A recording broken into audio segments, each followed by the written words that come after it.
ఆధారంగా మిత్రమండలి charitable trust అధ్యక్షులు కాపు నాయకులు కాళపాలెం బుజ్జి గారు, అలాగే పాలూరి జయప్రకాష్ నారాయణ గారు, బీజేపీ యువ మోర్చా అధికార ప్రతినిధి.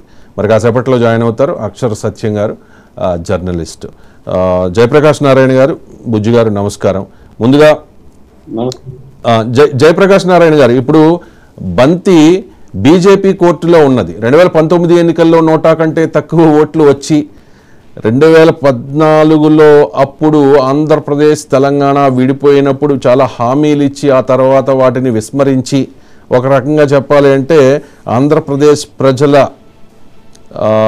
ఆగ్రహాన్ని చవిచూరగొన్న ఆ ఇంప్రెషన్ని ఇప్పటికీ పోగొట్టుకొని భారతీయ జనతా పార్టీ ఈ రోజున తెలుగుదేశం పార్టీని, జనసేన పార్టీని ఆదేశించే స్థాయిలో ఉంది. ఎందుకంటే మేము చూశాను, నేను అందరూ దేశవ్యాప్తంగా శివరాత్రి రోజు జాగరణ చేస్తూ ఉంటే ఢిల్లీలో చంద్రబాబు అండ్ పవన్ కళ్యాణ్ వీళ్ళిద్దరూ కూడా అక్కడ జాగరణ చేస్తున్నారంటే పొత్తుల కోసం. ఇది ట్రోల్ అవుతుంది వైఎస్ఆర్ కాంగ్రెస్ పార్టీ సోషల్ మీడియాలో. సో ఇప్పుడు ఒక వార్త తెలుగుదేశం పార్టీకి అనుకూలంగా ఉంటుందని ఆరోపణలున్న 2 పత్రికలు, ఆంధ్రజ్యోతి అండ్ ఈనాడు, ఈరోజు బ్యానర్ ఐటమ్ ఏంటంటే జనసేన పార్టీకి, తెలుగుదేశం పార్టీకి, ఈ 2 పార్టీలకి కలిపి 30 అసెంబ్లీ సీట్లు, 8 లోక్సభ సీట్లు వీళ్ళ ప్రపోజల్. మరి ఆల్రెడీ 24 ప్రకటించారు. ఇప్పటికే చంద్రబాబు నాయుడు గారు మీ మిత్రపక్షం జనసేనకి ఇచ్చారు. మరి ఏంటి ఇప్పుడు ఇవాళైనా ఏదైనా క్లారిటీ వస్తుందా? మీకున్న సమాచారం ఏంటి? ముందుగా రవిశంకర్ గారికి, బుజ్జి గారికి నా నమస్కారాలు తెలియజేసుకుంటున్నాను.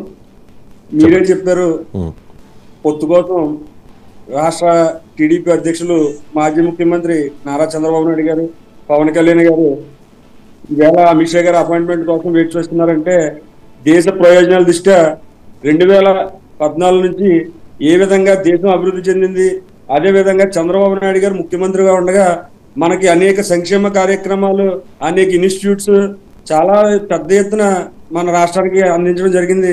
మీరు అభివృద్ధి జరగలేదు అన్నట్టు మాట్లాడుతున్నారు, కానీ అభివృద్ధి మోడీ గారి హయాంలో మన రాష్ట్రంలో చాలా బాగా జరిగింది. కాకపోతే కొన్ని పత్రికల వల్ల అతన్ని పెద్ద వ్యక్తి చేసి ఒక ప్రధానమంత్రి స్థాయికి తీసుకెళ్లడం వల్ల ఆ పార్టీ కొద్ది ఇబ్బంది పడింది. గత ఎన్నికల్లో 23 సీట్లు వచ్చింది తప్పించి, అదే మోడీ గారితో ఆయన సఖ్యంగా ఉంటే ఈవేళ మరింత మెరుగైన రాష్ట్రంగా మన రాష్ట్రం అభివృద్ధి చెంది ఉండేదని చాలా మంది అభిప్రాయం. ఇంకో విషయం ఏంటంటే, మీరు అంటున్నారు మీ 100 కన్నా తక్కువ ఓట్లు వచ్చినాయండి. నాకు 100 కన్నా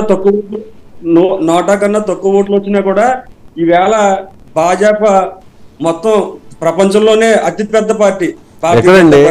ప్రపంచంలోనే అతిపెద్ద పార్టీ, ప్రపంచంలోనే అత్యధిక సభ్యత్వాలు ఉన్న పార్టీ, ప్రపంచంలోనే ధనికమైన పార్టీ. ఓకే, కానీ ఆంధ్రప్రదేశ్ విషయానికి వచ్చేసరికి ఏంటి అంటున్నాను నేను. మీరు సింగిల్ గా పోటీ చేసి ఒక్క నియోజకవర్గంలోనైనా, అంటే ఈ మాట అంటే మీకు ఇబ్బందిగా ఉంటుంది, డిపాజిట్ దక్కించుకోగలరా అని నేను అడగను, కానీ గెలవగలరా అంటే చెప్పగలరా మీరు సమాధానం? మీరు ఇందాక క్వశ్చన్ అడిగారు, మీకు ఎన్ని సీట్లు వస్తాయి, ఎన్ని సీట్లు ఇస్తారని అడుగుతున్నారు. ఈవేళ చాలా టీవీల్లో బీజేపీకి 2 సీట్లు ఇస్తారు, 3 పార్లమెంట్ ఇస్తారు అని అంటున్నారు. ఈవేళ సీట్లు డిసైడ్ చేసేది చంద్రబాబు నాయుడు గారు, పవన్ కళ్యాణ్ గారు కాదు, అదే కదా కేంద్ర పార్టీ